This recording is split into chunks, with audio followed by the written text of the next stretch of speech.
मित्रों, श्री हीरालाल मिश्र मधुकर के द्वारा संपादित नई सदी के स्वर भाग 2 में जो कवि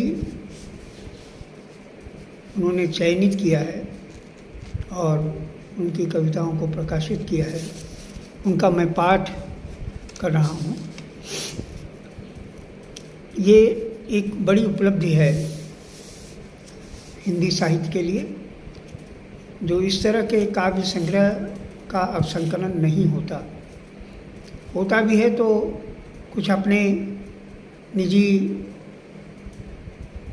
स्वार्थपरता के कारण छोटे मोटे संग्रह की प्रकाशनार्थ दिखाई पड़ते हैं, लेकिन एक व्यापक स्तर पर पूरे भारत के कवियों को लेकर ये पहला ऐसा संकलन है जो प्रकाशित हुआ है। तो मैंने भी उचित समझा कि इनकी कविताओं का पाठ किया जाए और आपसे इस पर विवेचना की जाए।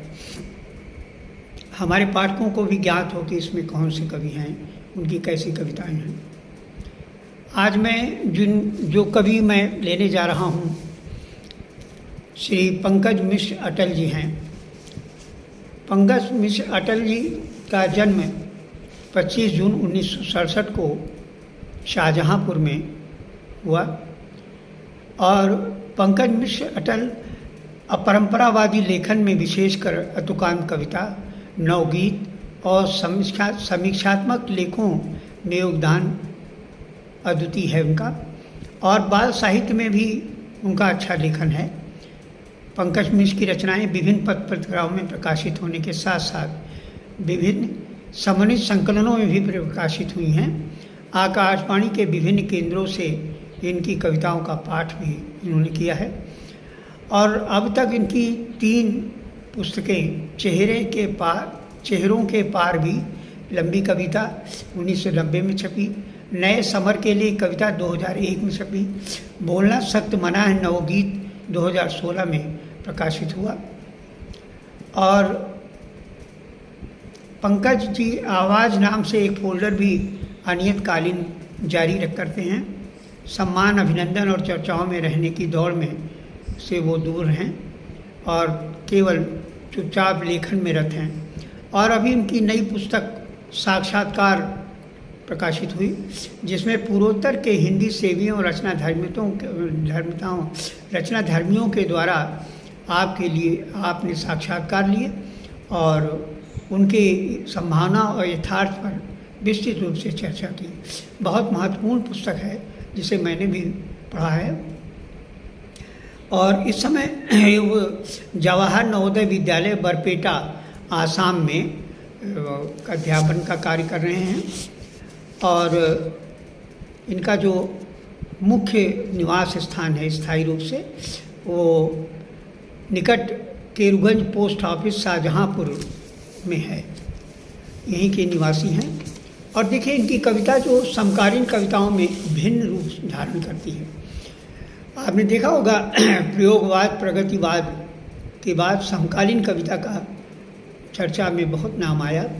कई कवियों को उभर करके मैंने देखा और पंकज अटल जी ने कविताओं पर भी अच्छा विश्लेषण किया है और उनकी इस विश्लेषण की उपलब्धि भी हमारे ख्याल से बड़े गहन अध्ययन में दिखाई पड़ती है। देखिए उनकी एक कविता है, समझ लेना चाहिए जल्दी से जल्दी, समझ लेना चाहिए जल्दी से जल्दी। और मैं पढ़ रहा हूँ कविता को। फिर रोशनदानों से टकराकर लौट रही हैं हवाएं, फिर रोशनदानों से टकराकर लौट रही हवाएं, पसर रही है बेचैनी अपने बहुआयामी विस्तार के साथ, थमता नहीं हाशियों पर लौटने का दौर, नहीं चूकते पसीने और भूख पर भी खोखली बयानबाजी करने में। अपने बहुआयामी विस्तार के साथ थमता नहीं हाशियों पर लौटने का दौर, नहीं चूकते पसीने और भूख पर भी खोखली बयानबाजी करने में, नहीं चूकते कैद करने से कमरों में, भूख से खुद में ही धंसते शरीर को करके जुगाली शब्दों की कर देते हैं इतश्री। बस हिस्से में आती है चंद तालियां, नहीं समझ पाता इस्तेमाल करूं कौन से शब्द, व्यक्त करूं कैसे मनोभावों को, या फिर उतर आऊं सड़कों पर विकल्पहीनता की स्थिति में और लिपट जाऊं समय की नग्नता से। पूछना होगा हर उससे जो करता है वकालत तथाकथित हालतों और चेहरों की, क्योंकि हमेशा ही जारी होते हैं आंकड़े और खोखले बयान, टंगी रहती हैं दृष्टियाँ, नहीं उतरना चाहती हैं ऊंचाइयों से, नहीं चाहती हैं जुड़ना ज़मीन से, क्योंकि पढ़ना घुटती और कराती आवाज़ को नहीं होता है सहज, लेकिन जब आती है घुटन रोशनदानों से बाहर होने लगती है दरवाज़ों की ताकत। अब आगे देखिए, खुद ब खुद कमज़ोर होने लगती हैं आंगनों का विस्तार, समझ लेना चाहिए कि नहीं चलेगा वह सब कुछ लंबे समय तक जो चलता आया है। महसूस होती है हलचल, बढ़ती है विचारों में उपापोह, चुभता है मौसम का मिजाज, लगता है सब कुछ घूरता, समझ लेना चाहिए कि नहीं चलेगा वह सब कुछ लंबे समय तक। अभी बाकी है शाम, बाकी है सूरज की प्रतिक्रिया और बाकी है सूरज के अस्तित्व की परीक्षा, इसलिए बदल लो खुद को समय रहते, अन्यथा बदलना होगा विचारों को, इन इबारतों को जो कर रही है बोझिल प्रश्नों को, इसलिए बेहतर होगा समझना सब कुछ और समझ भी लेना चाहिए जल्दी से जल्दी। बहुत अच्छी कविता है और समकालीन दायित्वों का पूर्ण निर्वाह करती है और आज के परिवेश पर ये सही है कविता। और देखिए, कवि ने इस कविता में लास्ट में कहा भी है कि और बाकी है सूरज के अस्तित्व की परीक्षा, इसलिए बदल लो खुद को समय रहते, अन्यथा बदलना होगा विचारों को, उन इबारतों को जो कर रही है बोझिल प्रश्नों को, इसलिए बेहतर होगा समझना सब कुछ और समझ में लेना चाहिए जल्दी से जल्दी। और इस कविता के बाद उनकी एक कविता और मैं पढ़ रहा हूँ। मुझे इनकी समकालीन कविता का जो दायित्व है समाज के प्रति वो बहुत उभर कर आया है, इसलिए मुझे बहुत अच्छी लगी, इसलिए मैं इनकी दूसरी कविता भी पढ़ रहा हूँ और इसका शीर्षक है मैं नहीं तय कर पाता। मैं नहीं तय कर पाता। मैं नहीं तय कर पाता कि झुकाएं कहाँ सिर और दर्ज कराएं कहाँ पर विरोध, कैसे मान लूँ कि कर सकते हैं सब लोग तय कायदे, सभी के लिए होती है हैरत जबकि कर दिए जाते हैं निर्धारित। इसको फिर से देखिए, मैं नहीं तय कर पाता कि झुकाए कहाँ सिर और दर्ज कराए कहाँ पर विरोध, कैसे मान लूँ कि कर सकते हैं कुछ लोग तय कायदे, सभी के लिए होती है हैरत जबकि कर दिए जाते हैं निर्धारित। आगे देखिए, रास्ते भी अलग अलग और स्वीकार भी कर लेते हैं लोग, बिना किसी सोच के कर लिए जाते हैं तय तरीके और वसूल, नाम पर उसके जो कभी शामिल ही नहीं था। इन सब के बीच में लगता है अजीब जब नहीं बैठता है कोई इस फ्रेम में फिट, कर देते हैं खारिज, क्योंकि उनको चाहिए है कि वे जो वे चाहते हैं। लगता है अजीब महसूस करता हूँ जब किसी अदृश्य के लिए इतनी स्वीकारोक्ति और नकार, उलझ जाता हूँ अलग से दिखते कायदे और रिवाजों को देखकर। क्या ये भी है कोई तरीका या फिर निरा धोखा? किसके लिए तमाम सवाल कौन सी है, कौन है, कहाँ है? सुना था कि धर्म अफीम से ज़्यादा नहीं होता, न जाने क्यों लगती है हर नज़र घूरती सी चुपती सी, शायद सभी हैं बैठते हुए इंतज़ार में। अलग अलग दुकानों में मुश्किल है बचना और कुछ तय करना नहीं है विकल्प, निकल जाने के कतरा कर तलाशना होगा सत्य एक हल और रास्ता। धुएं में डूबी दिशाएं, गूंगे क्षितिज, अंधा आकाश और बहरी सोच के साथ नहीं ठहर सकता, अधूरेपन के टैग लगाने से बेहतर है। और अगला है, तलाशना रास्ते, कोई समाधान, नए मानक, ताजगी से भरी सोच, हटानी होगी राग को क्योंकि झांक रही है चिंगारी। वह सोई नहीं है, न ही है मृत, मैं कहता हूँ शब्दों के साथ खेलने से बेहतर है बनाओ और उन्हें हथियार, निकलेगा हल, करना होगा तय न कुछ अपने मुताबिक, बदलना होगा यह सोच कि मैं नहीं तय कर सकता, आ गया है समय, आगे बढ़ने से पहले तय करना है ज़रूरी, इसलिए करना ही होगा तय, मत कहो मैं नहीं कर सकता तय, मैं नहीं कर सकता तय। आगे बढ़ने से पहले तय करना है ज़रूरी, इसलिए करना ही होगा तय, मत कहो मैं नहीं कर सकता तय, मैं नहीं तय कर पाता। देखिए, दोनों कविताएं इनकी आज के परिवेश पर बहुत महत्वपूर्ण कटाक्ष करती हैं और सारी कविता के आयामों को ऊंचा स्तर प्रदान करती हैं। मैं आगे दूसरे कवि को ले रहा हूँ, डॉक्टर प्रद्युम्न भल्लापूर्ण। इनका जन्म 20 अक्टूबर 1967 ईस्वी को हुआ। ये कैथल हरियाणा के रहने वाले हैं और इनकी एक कविता मैं पढ़ रहा हूँ, गज़ल। जब भी अपने अंदर झांकूं मुझको ये अक्सर लगता है, जब भी अपने अंदर झांकूं मुझको ये अक्सर लगता है, सबके अंदर बैठा मुझको मेरा ही दिलवर लगता है। विश्वासों के पावन जल से हम रिश्तों को सींच न पाए, अब हैरानी क्यों होती है, सूखा यदि सजर लगता है, सबके अंदर बैठा मुझको मेरा ही दिलवर लगता है। प्यार की बाती से जब कोई दिल से दीप जलाता है, हर एक जगह इबादत खाना, हर घर पूजा घर लगता है। हर पग पर दुश्मन की चालें एक एक कर नाकाम हुई, सच कहता हूँ दुआ में माँ की मुझको खो असर लगता है, सबके अंदर बैठा मुझको मेरा ही दिलवर लगता है। खाली यहाँ हाथ यहाँ से जाना है सबको मालूम, मगर झूठ बोलकर गला काटने वालों को न डर लगता है। सारे जग को देख लिया है पल दो पल के मीत सभी, पूर्ण इसी चौखट अब तो मुझको अपना घर लगता है। जब भी अपने अंदर झांकूं मुझको ये अक्सर लगता है, सबके अंदर बैठा मुझको मेरा दिलवर लगता है। और देखिए,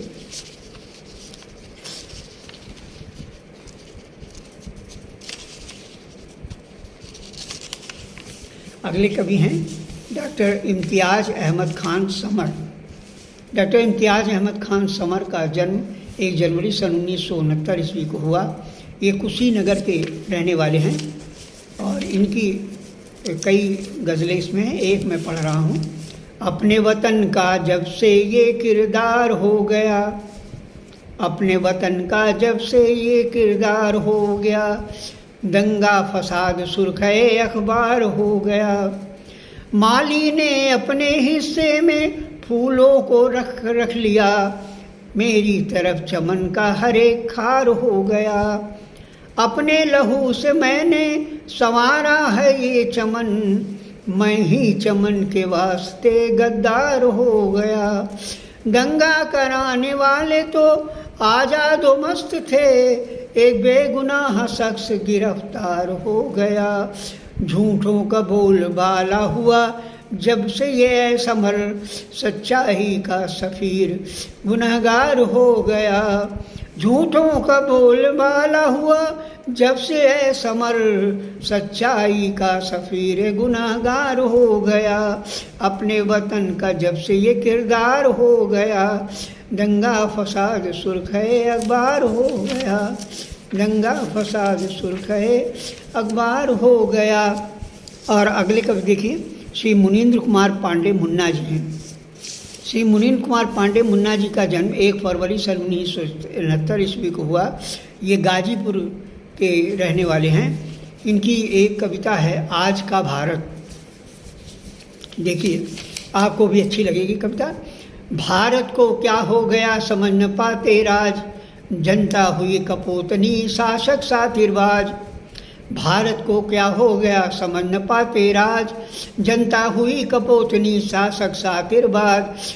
घूसखोरी के जोर पर काम सभी हो गया, बुद्धिमान बैठा रहा घूस दे घुस जाए। महंगाई बढ़ती गई जैसे सुरसा होए, भ्रष्टाचारी बढ़ रहे सुजन रहे बस रोए। ऊंचे मंच चढ़ बोलते मेरा देश महान, केवल बलि बकरा बने सज्जन युवा किसान, ऊंचे मंच चढ़ बोलते मेरा देश महान।